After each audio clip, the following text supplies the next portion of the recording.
Magandang buhay po sa ating lahat. For today's episode, ito po ay Throwback Thursday.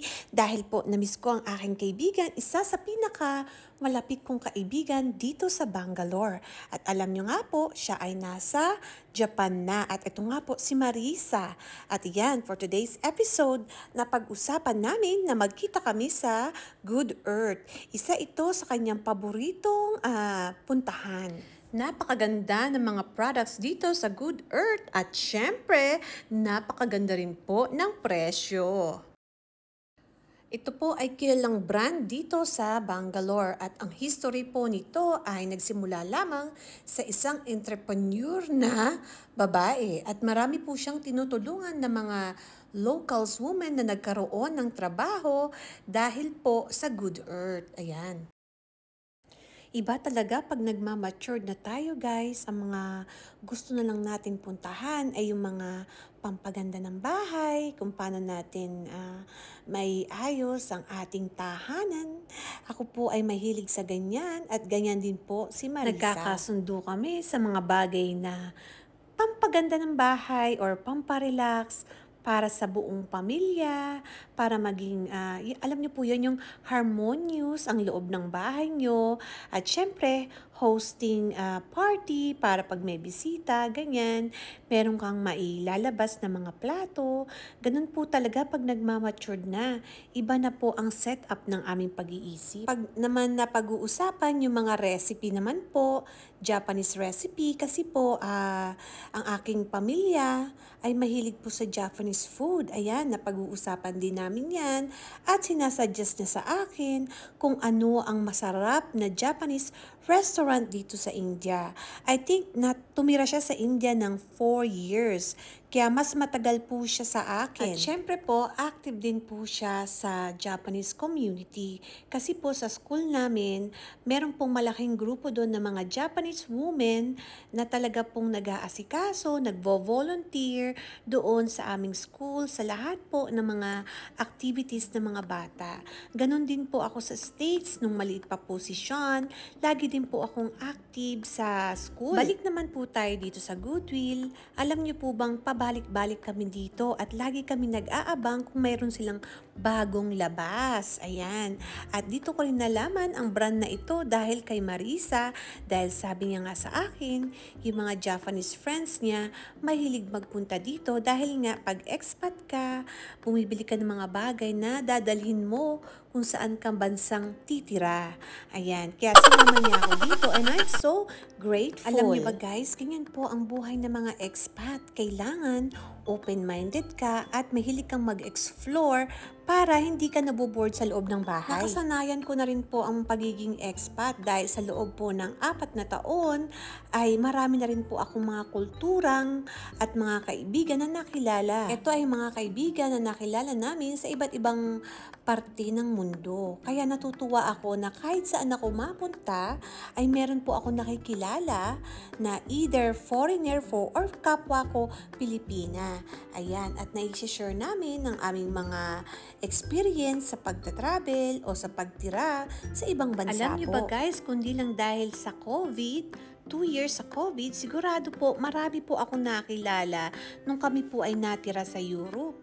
Kasi po noong mga panahon na yun, halos nakulong din po kami sa bahay. Pero ang ginagawa po namin ay nag-hike po kami sa mga forest. Kasi yun lang po ang pwede namin gawin. Or nagka-camping po kami. Meron nga pala akong isang video na nag-clamping kami, isa sa Eraclea doon sa Italy. At pag nakita ko po yun, ipapakita ko po sa inyo kung paano po kami tumira sa tent na ang tinatawag ay glamping. Ang ganda po nitong mga baso na ganito na gawang India at bumili rin po ako dyan ng, ayan, yung yellow na yan. Binili ko po yan at dadalhin ko po sa California. Kasi gandang-ganda po ako sa kulay niya. Summer na summer po talaga. Itong Good Earth na ito ay nakakatuwa po kasi para siyang Italian vibe siya na maraming floral at dito lang po ako nahilig sa mga teacups, ganyan. Kasi ako naman coffee mug lang, masaya na ako. Pero ngayon po, nag-iiba na po ang hobby ng ate Wewe nyo. Nahihilig na po ako sa mga organizing ng bahay.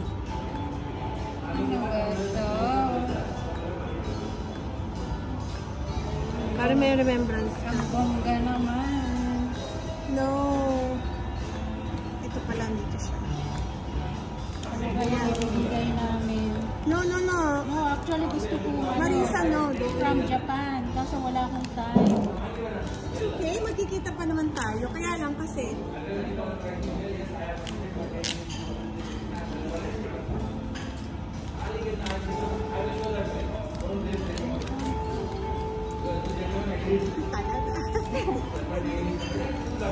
Ito pa, Beo. Tulungan na kita. Oo. Sirain naman natin. Ang ganda ng kanyang ano. Ito pa pala sa gilid.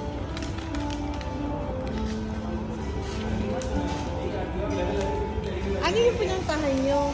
Tree? Tea tree? Rain tree. What? Ano meron?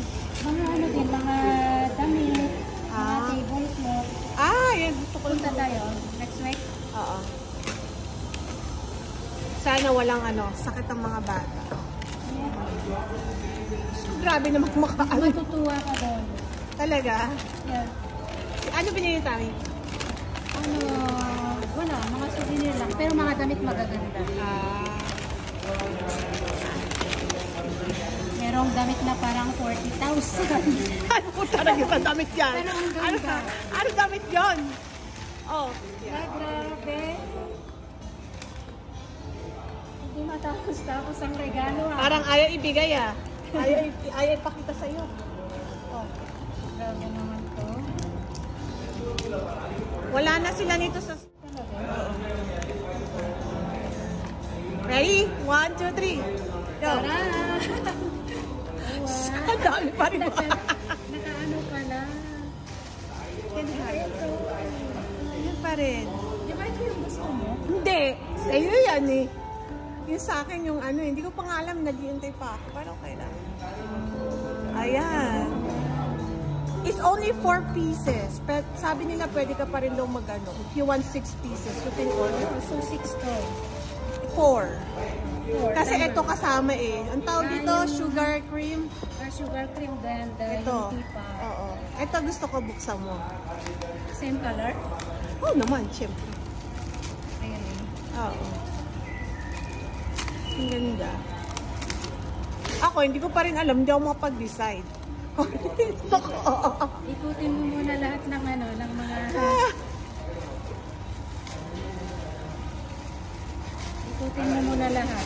Ito pa Kasi ito you can any occasion, di ba? Yung kulay niya. Kasi pag masyadong maraming kulay, parang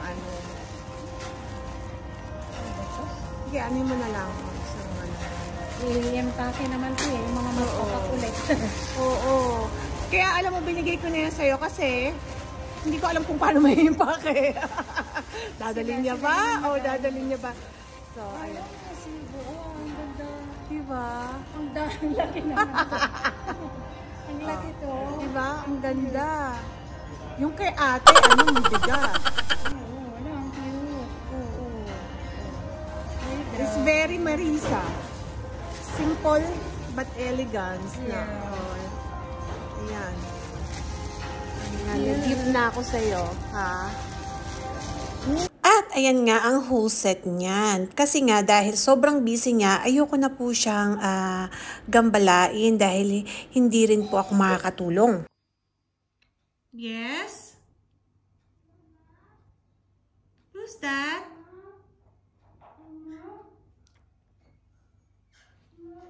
Salvatore. Happy Valentine's Day, Mama. What? What, baby? Valentine's Day, Mama. Oh, so sweet. Happy Valentine's Day too. Are you happy I'm home? Yes, Yeah, happy Valentine's Day, baby. Mama. Happy hearty day.